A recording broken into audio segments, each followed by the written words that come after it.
안녕하세요, 노 대표입니다. 반갑습니다, 여러분. 오늘은 경매 얘기를 한번 해볼까 합니다. 최근에 제 지인이 대학가 근처에 구축 건물을 매입하셔서 원룸으로 중축을 해서 수익형 임대 사업을 하고 싶어 하셨어요. 그래서 다양하게 경매 물건을 찾아보다가 한성대에서 도보로 한 8분 거리 정도 되는 위치에 물건을 하나 찾으셨습니다. 그래서 저에게 의뢰가 들어왔었는데요. 제가 위치를 봤을 때는 삼선동에 위치하고 있었고 주변에 대학들이 있었기 때문에 원룸으로 임대를 한다 그러면은 공실이 발생하지는 않을 것 같았어요. 그리고 현재는 단층으로 되어 있었기 때문에 만약에 3층 정도로 증축을 한다 그러면은 충분히 사업성이 있겠다는 판단이 있었습니다. 그래서 제가 주변에 임장도 한번 나가 보셔서 한번 확인을 해 보시라고 했는데 가격도 좀 괜찮은 편이고 위치도 괜찮다는 판단이 섰습니다. 주변은 평당 1,500선으로 매물들이 나와 있었고요. 저희가 보고 있었던 그 매물도 옆 부동산에는 7억 5천만 원의 매물이 나와 있었습니다. 그래서 매물을 한번 보시면 이 매물은 북부 3개 2019 타경 102017 물건번호 1번인 매물이었습니다.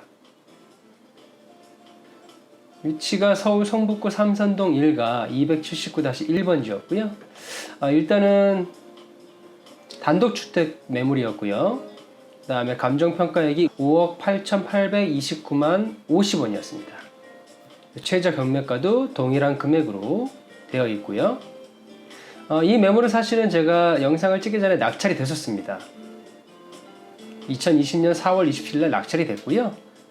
응찰은 한 명이 응찰을 했고요. 그 분이 낙찰을 받으셨습니다. 낙찰된 금액은 최저 경매가보다는 높은 금액에 낙찰을 받으셨네요. 토지 면적은 48.1평이고요. 건물 면적은 34.82평입니다. 보시면 면적은 아주 괜찮고요. 매각 물건 명세서상에서도 특별히 권리상의 문제도 없었습니다. 지금 현황 조사서를 보시면 채무자, 소유자가 점유를 하고 있었던 물건이고요. 사진을 보시면 이런 건물이었어요.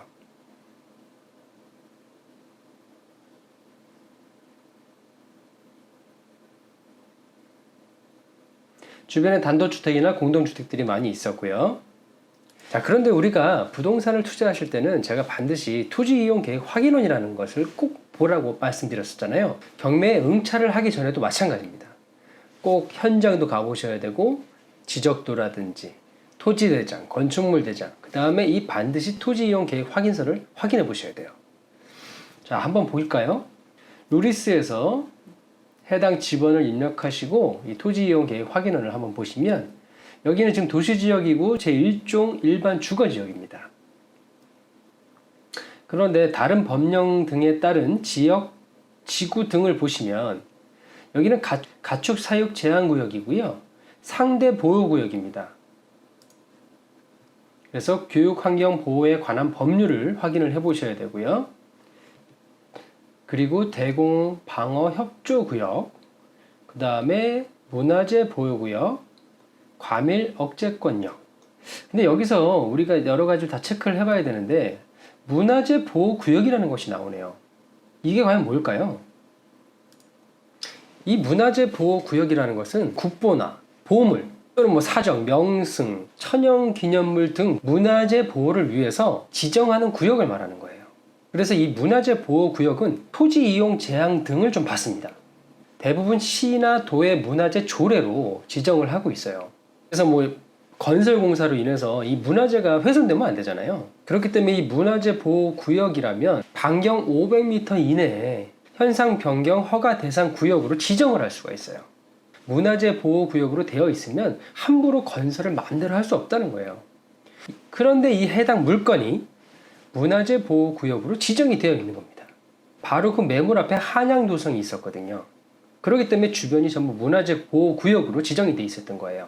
결과적으로 그분은 여기에 낙찰을 받으셔서 3층이나 4층으로 건축을 해서 원룸으로 투자 수익을 발생을 하려고 했던 것인데 만약에 그렇게 안 된다고 하면은 결과적으로는 실패한 투자가 되잖아요.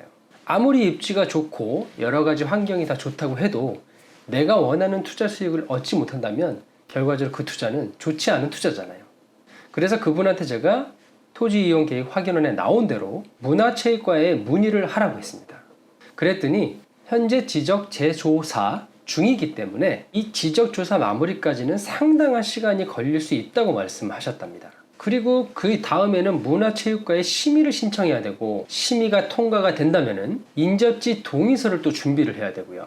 동의서를 다 받으면 문화재청 심의에서 주변 건물과 비교해서 이 높이를 측정한 후에 심의팀에서 높이를 지정해 준다고 합니다. 벌써 이렇게 되는 것만 봐도 상당한 시간이 흐를 거라는 거잖아요. 그리고 얼마가 걸릴지를 정확하게 예측하기가 좀 힘듭니다. 결국은 여기저기 문의를 해본 결과 2층 이상은 허가가 나오기가 어려울 것 같다는 얘기를 들었다는 거예요. 위치도 좋고 가격도 너무 좋은데 쉽게 투자를 하기가 어렵죠. 물론 아까처럼 낙찰을 받으신 분이 있는데 그분은 이걸 알고 받으셨는지 모르겠지만 그냥 본인이 사용하려고 나중을 보시고 투자를 하실 수도 있겠죠. 하지만 이 매물에 투자를 하고 싶었던 제 지인분은 결과적으로 자기가 원하는 투자 방향이 아니었어요. 그래서 오늘 여러분께 다시 한번 말씀드리고 싶은 거는 경매에 투자를 하시거나 또는 부동산에 투자를 하실 때 반드시 해당 관련 서류들을 꼭 검토를 해 보셔야 돼요. 그 중에서 이 토지 이용 계획 확인원을 꼭 확인을 해 보시고요. 다른 법령 등에 따른 지역 지구 등을 보시면 여러 가지 그 매물의 현재 상황들이 나옵니다. 해서 해당 부서에 꼭 문의를 하신 후에 투자를 하셔야지 정말 본인이 원하는 투자를 하실 수가 있는 거예요. 그래서 오늘은 문화재 보호구역에 대해서 한번 알아봤는데요. 좀 더 깊이 있는 내용은 여러분들이 한번 좀 찾아보시면 될 것 같고요. 어쨌든 이런 일이 있을 때는 꼭 한번 체크하는 거 놓치지 마세요. 오늘 노대표TV는 여기까지 하도록 하겠습니다. 그럼 여러분 감사합니다.